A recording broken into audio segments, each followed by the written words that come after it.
Halo, assalamualaikum warahmatullahi wabarakatuh. Jumpa lagi dengan saya di Pak Syaf Channel ya. Apa kabar sobat semuanya? Semoga tetap semangat dan tetap produktif ya. Meskipun suasana kali ini akhir-akhir ini sering hujan, di mana-mana banjir. Nah, kali ini Pak Syaf akan mereview lagi 7 kesalahan akademik writing bahasa Inggris, mana yang mayor, mana yang minor. Nah, bagi mahasiswa yang sedang berjuang menyelesaikan skripsi, tesis, disertasi, dosen yang sedang mengejar publikasi Scopus, nah ini yang mau jadi LK atau guru besar, atau guru yang ingin mengajarkan keterampilan menulis esai yang benar. Anda pasti tahu grammar dan spelling itu penting sekali ya. Namun semua kesalahan itu tidak seringkali diabaikan. Nah, kita mulai dengan kesalahan minor atau kesalahan kecil ya. Bisa ada revisi minor, ada revisi mayor. Nah, saya kali ini akan membahas 7 kesalahan yang seringkali diterima oleh penulis maupun mahasiswa yang sedang berjuang untuk publikasi di sebuah jurnal yang bagus ya. Nah, kita akan mulai satu persatu, tapi sebelumnya tetap seperti biasa jangan lupa like, comment, share, dan subscribe Pak Syaf Channel sebanyak-banyaknya. Nah, kita mulai dengan kesalahan mayor ya. Kesalahan mayor berarti kesalahan yang besar ya, kesalahan yang fatal ya. Kenapa fatal? Dia merusak koherensi dan logika riset Anda. Nah, kita akan lihat di sini contohnya. Oh ya, bagi teman-teman yang ingin mendapatkan materi ini secara lengkap dan juga bisa dibaca berulang-ulang, sila mengunjungi website saya di paksyaf.institute.blogspot.com ya. Di sana sudah banyak sekali artikel yang saya tulis terkait dengan publikasi, karir dosen, beasiswa dan sebagainya. Nah, kali ini ada di 7 kesalahan academic writing yang harus dihindari oleh mahasiswa, dosen maupun guru ya. Yang pertama adalah major error, itu adalah subject verb agreement ya, SVA. Ini seringkali menjadi kesalahan yang diulang-ulang terus ya oleh hampir semua penulis ya. Jadi SVA yang kurang tepat ya, karena itu adalah semacam pola ya atau agreement ya, namanya subject verb agreement. Artinya kalau subjeknya ini, verbnya harus begini ya. Misalkan dia singular, ya verbnya harus singular, dan juga sebaliknya. Contoh ya, yang sering kali kita lihat di bab 4 ya. Misalkan the findings shows that ya, the findings ya, ada akhirat s, the findings itu menunjukkan bahwa temuan-temuan ya, dalam bahasa Indonesia artinya adalah plural ya, dia adalah subjek plural, lebih dari satu ya. Shows ya, shows itu menunjukkan dengan akhiran s, berarti dia menyalahi kaidah SVA ya. Harusnya the findings show that bla bla bla ya. Mengapa ini major? SVA adalah pondasi tata bahasa. Kesalahan SVA berulang menunjukkan kurangnya penguasaan struktur dasarnya. Kalau struktur dasarnya aja sudah tidak paham, tidak benar, ya bisa jadi keseluruhan fundamental risetnya akan dipertanyakan. Ya, ini sangat riskan sekali ya. Nah, tipsnya bagaimana? Fokus pada subjek utama ya. Ya, ini adalah keunikan bahasa Inggris ya. Salah satunya adalah bahwa subjek seringkali kita abai dengan akhiran s yang tampak ini biasa-biasa aja, tapi dia sangat mempengaruhi model atau bentuk verb setelahnya ya. The findings show ya, titik ya, jangan the findings shows ya, nanti jadinya salah kaprah ya. Jadi fokus pada subjek utama, terutama pada kalimat panjang yang dipisahkan oleh preposisi ya. Misalkan the result of the study indicates ya. The results of the study indicate ya, the results, ingat the results berarti kan hasil-hasil penelitian ini indicate, mengindikasikan, bukan the results indicates ya. Jadi sebenarnya banyak AI yang bisa membantu, misalnya Grammarly, bisa juga Quillbot dan sebagainya, dia bisa Google Docs bahkan itu otomatis mengunderline kesalahan-kesalahan gramatikal seperti ini ya. Harusnya kalau sudah banyak tools yang bisa kita optimalkan, kesalahan seperti ini harusnya tidak terulang lagi ya. Kecuali kalau Sobat WhatsApp tidak aware dengan teknologi yang sangat canggih dan bisa membuat kita mengidentifikasi kesalahan-kesalahan mayor ini dengan sangat mudah. Nah, yang kedua adalah run on sentences and comma splices. Apa itu? Run on sentences itu kalimat yang sangat panjang sekali. Run on sentences and comma splices itu penggunaan kata tanda baca koma yang tidak tepat ya. Jadi membuat sulit dibaca dan dipahami. Ini kalau dalam bahasa Indonesia mungkin bulet ya, kalimatnya bulet ya.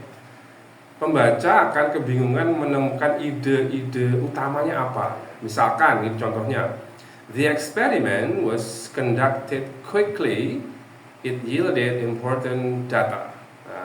The experiment was conducted quickly, it yielded important data.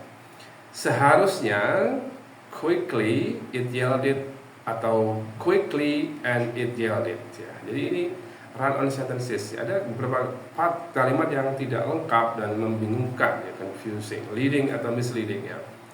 Dua kalimat independen ini ide lengkap disambung hanya dengan koma ya, koma splices. Ini tidak disarankan ya.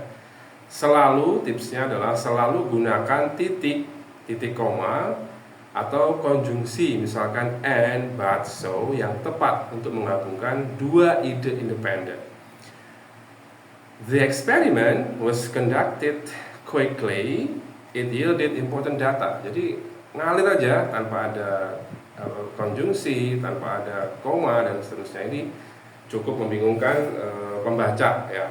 Oke, berikutnya adalah tense switching ya. Tense switching, perubahan tense yang tidak konsisten ya. Contohnya apa?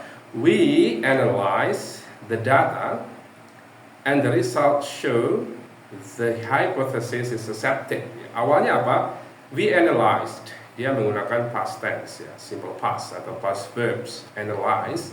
Tapi di kalimat kedua, the result show. The result show itu kan kalau kita konsisten, awalnya analyze, kedua pasti harusnya adalah should ya, should. The hypothesis is accepted. Jadi dia mix antara past dan present. Itu tense switching yang juga membingungkan nanti ya. Penggunaan tense yang tidak konsisten atau antar bagian manuskrip ini mengaburkan garis waktu penelitian. Ini tidak konsisten lagi ya. Dosen atau reviewer akan bingung apakah penelitian ini sedang berjalan atau sudah selesai atau hanya fakta umum. Ini quite confusing ya, membingungkan. Jadi teman-teman dosen mahasiswa harus konsisten menggunakan kata atau bentuk tense-nya. We analyze berarti sudah selesai, and showed berarti sudah selesai dianalisis dan hasilnya sudah didapatkan. Jadi ini yang harus diingat-ingat adalah metodologi dan hasil itu past, pendahuluan dan diskusi itu present tense ya. Ingat ya, penggunaan tense juga sangat berpengaruh. 4 kesalahan minor ya. Sekarang yang kita switch ke minor error-nya apa ya. Yang pertama adalah comma splices and preposition ya, missing preposition ya, comma splices dan preposition yang hilang atau salah. Contoh misalkan ada kalimat we focus on the new data. We focus on the new data. Seringkali on hilang. We focus the new data ya. Tidak merusak makna sebenarnya, tapi membuat kalimat terdengar unnatural ya, tidak natural dan terpengaruh oleh L1 atau first language ya. Kita berfokus pada data baru. Padahal dalam kaidah bahasa Inggris focus, we focus on ya, dia harus diikuti dengan preposisi on ya, karena sebagai phraselnya, dia pasangannya ya. Berikutnya adalah minor error-nya penggunaan artikel yang kurang tepat ya. Contoh, researcher provided a new information. Researcher provided a new information. Seharusnya some atau the ya, karena information itu adalah uncountable noun yang tidak bisa dihitung. dalam makna dia abstrak ya, informasi di sini.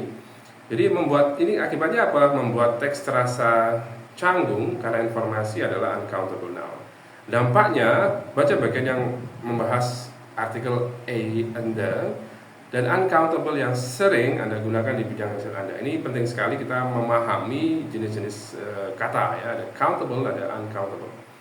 Jadi kalau banyak errornya ya pasti pembaca, wah ini tidak reputable atau tidak capable dalam menulis artikel ya. 6. Minor errornya apa? Wordiness and redundancy ya. Jadi bertele-tele, kalimat seringkali bertele-tele. Misalkan in the event that bla bla bla bla. Terus pakai if aja.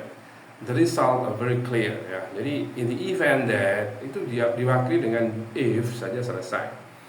Kata-kata yang tidak perlu, filler words, itu membuat teks akademik terasa amatir ya, dan membuang-buang batas kata ya. Ini apa ya? Jadi bertele-tele gitu kan. Di dalam kaidah akademik tidak disarankan kalimat-kalimat yang bertele-tele. Kalimat yang harus efektif, concise, academic, formal dan seterusnya. Yang berikutnya adalah spelling ya, and typo. Jadi ini juga sering kali dilakukan oleh peneliti-peneliti awal ataupun dosen, juga sering menggunakan kesalahan typo. Padahal sekarang sudah ada banyak sekali tools yang bisa digunakan untuk mengurangi kesalahan-kesalahan minor seperti ini. Nah, kalau Bapak Ibu Sobat Maksab sekalian sudah aware dengan 7 kesalahan, 3 major, 4 minor ini, walhasil pasti secara kalimat, secara bahasa dulu lah, konten kita akan skip dulu, tapi secara struktur bahasa artikel Anda akan menjadi efektif ya, concise, effective, formal, dan minornya sangat errornya akan sangat bisa diantisipasi. Semoga bermanfaat ya. 7 kesalahan yang sering dilakukan oleh mahasiswa, dosen maupun guru yang mengajarkan essay di kelas academic writing ya. Dalam hal ini bisa artikel, ada skripsi dan seterusnya. Nah, semoga bermanfaat. Jangan lupa like, comment, share, dan subscribe Pak Sabsang sebagainya. Assalamualaikum warahmatullahi wabarakatuh.